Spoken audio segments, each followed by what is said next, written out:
सबसे पहले तो एहसन इकबाल साहब ने एक स्टेटमेंट दिया कि पूरी दुनिया में इमरान खान का कोई गारंटर नहीं है। गारंटर इमरान खान को क्यों चाहिए जी?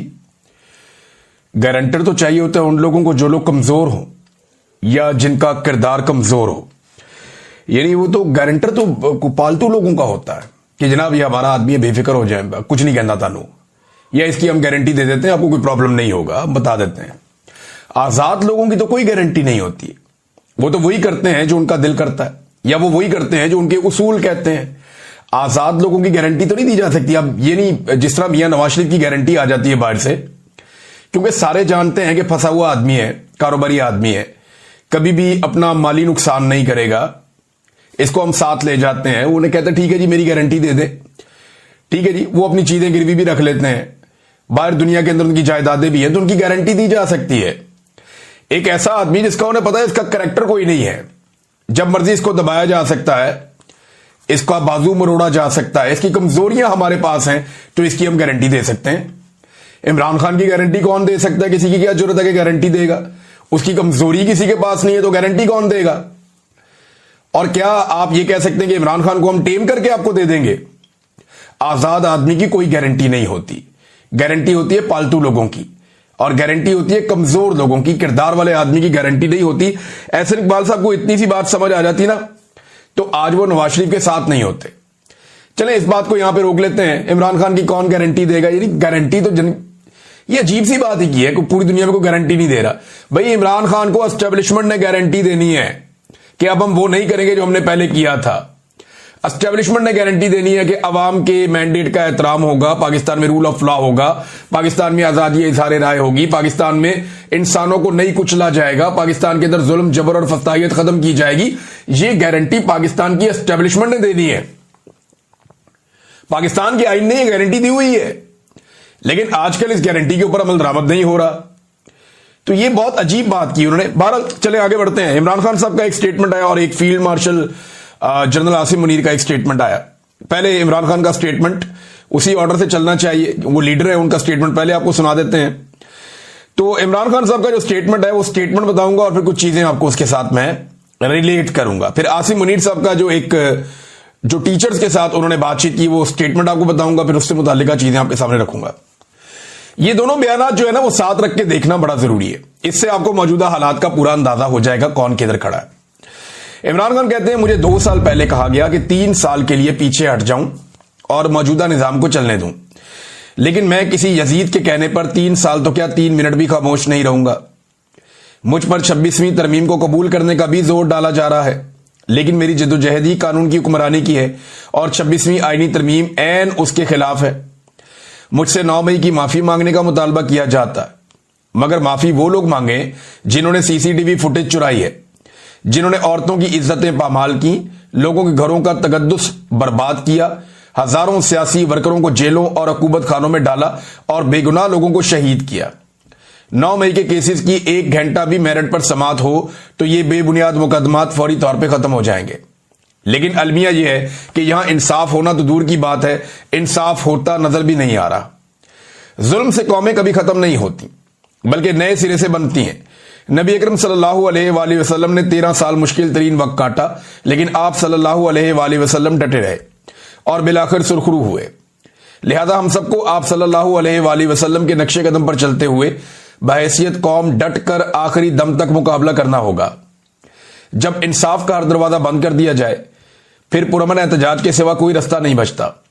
तहरीके इंसाफ समेत पूरी कौम को पैगाम देता हूं कि मुल्क गिर एहतजाज के लिए तैयार रहें।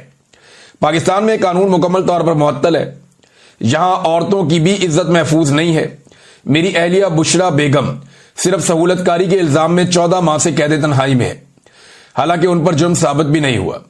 Doctor Yasmin Rashid cancer survivor और बुजुर्ग खातून है, मगर इनको भी बेशर्मी से जाली मुकदमात में पाबंदे सलासल किया गया। मेरी बहनों जिनकी उम्रें 65 से 70 साल के दरमियान है, हाई कोर्ट के हुक्म पर जेल में मुझसे मिलने आती हैं, जो इनका और मेरा बुनियादी हक है, मगर एक कर्नल इनको रोक देता है और अदालत का हुक्म रद्दी की टोकरी की नजर हो जाता है। जंगल के कानून का यह आलम है कि मेरी बहनों को यहां से गिरफ्तार किया जाता है और चक्री के पास आधी रात को ले जाकर बेयारो मददगार छोड़ दिया जाता है। जिस मुल्क में अपनी खवातीन के साथ ऐसा सलूक हो, वहां का इखलाकी मेयार फौत हो चुका है। मरियम नवाज के लंदन में 5 फ्लैट्स निकले थे, मगर उनकी जमानत 2 माह में ही हो गई थी, क्योंकि शरीफ खानदान डील पर राजी हो गया था। जो फिरौनियत के आगे झुक जाता है उसके सब केस माफ हो जाते हैं, मगर जो हक पर खड़ा हो जाता है वो बेजुर्म भी सजावार ठहरता है, उसको सजा दी जाती है, चाहे उसका गुनाह कोई भी ना हो। 2 साल में बैरून मुल्क से कोई सरमायाकारी इसीलिए नहीं आ सकी क्योंकि दुनिया जानती है कि यहां कानून एक कर्नल के जूते की नोक पर है। याद रहे कि सरमायाकारी के बगैर ना मुल्क में माशी इस्तेहकाम आता है और ना ही मईशत तरक्की कर सकती है। जब तक अदालती अहकामात कर्नल के इशारों के मोहताज होंगे तब तक सरमायाकारों के लिए एतमाद की फजा नापैद रहेगी। पूरी कौम इंसाफ के लिए अदलिया की तरफ देख रही है, मगर 26वीं आईनी तरमीम करके अदलिया को मफलूज कर दिया गया है। इस तरमीम के पीछे 2 ही वजूहात हैं। एक तो धांधली ज़दा इलेक्शन का तहफ़्फ़ुज़ करना, दूसरा मुझ समेत तरीके इंसाफ की लीडरशिप और कारकुनान को जेल में कैद रखना और एहतसाब के खौफ के बगैर बुनियादी इंसानी हुकूक की खिलाफ वर्जी करना। 26वीं आईनी तरमीम के बराह रास्त 2 नताइज निकले हैं। बता रहे 2 चीजें हुई हैं 26वीं आईनी तरमीम के बाद। एक ये कि अदलिया अपने आईनी और रवायती किरदार के बरक्स इंतजामिया के सामने बिल्कुल सरेंडर कर गई है। मिलिट्री कोर्ट के हवाले से सुप्रीम कोर्ट का फैसला आइन के आर्टिकल 175(3) के मुतसादम है, जो कहता है कि अदलिया इंतजामिया से अलग है, मगर यहां इस आर्टिकल में तरमीम किए बगैर ही एग्जीक्यूटिव को अदलिया के तमाम इख्तियारात सौंप दिए गए हैं। मिलिट्री कोर्ट्स के साथ साथ मखसूस नशिस्तों पर भी बेंच बनाकर तरीके इंसाफ से ये नशिस्तें छीनने की कोशिश की जा रही है। वोट तरीके इंसाफ को पड़ा है, मगर आइन के बरखिलाफ ये नशिस्तें दूसरी जमातों को देने की कोशिश जारी है। दूसरा उन्होंने कहा यह कि अदलिया इस कदर मफलूज हो चुकी है कि आला अदलिया और जज अपनी मर्जी से मुकदमात लगा ही नहीं सकते। नतीजतन मुझे भी अदालतों से इंसाफ नहीं मिल रहा। कभी मेरे केसेस के लिए बेंच मुकम्मल नहीं होता, कभी समात नहीं होती, जानबूझकर मेरे मुकदमात को अल्तवा में रखा जाता है। मेरे बुनियादी इंसानी हुकूक भी मुअत्तल है। जेल मैनुअल के मुताबिक जो हुकूक एक आम कैदी को हासिल होते हैं मुझे वो भी नहीं दिए जा रहे। मेरे बच्चों से मेरी बात नहीं करवाई जाती। मेरी अहलिया से हफ्ते में एक तयशुदा मुलाकात भी रोक दी जाती है, और तो और मेरी किताबें तक रोक दी जाती हैं। यह सब सिर्फ इसलिए किया जा रहा है ताकि मैं टूट जाऊं। पहले काजी फायद ईसा के जरिए पाकिस्तान में फस्तायत जारी थी, अब 26वीं तरमीम के जरिए जुल्म को तहफ़्फ़ुज़ दिया जा रहा है। आज अदलिया तारीख की दुरुस्त सिमत खड़ी नहीं होगी तो इनका नाम भी जस्टिस मुनीर, जस्टिस काजी फायद ईसा के साथ ही लिखा जाएगा, जो हमेशा तारीख में मुजरिम ही रहेंगे।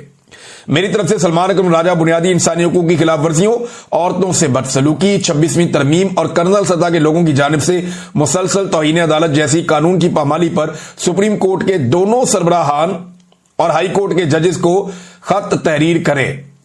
यह बोझ जजेस के कंधों पर है कि वो इंसाफ का निजाम कायम करके तारीख की दुरुस्त जानिब खड़े होते हैं।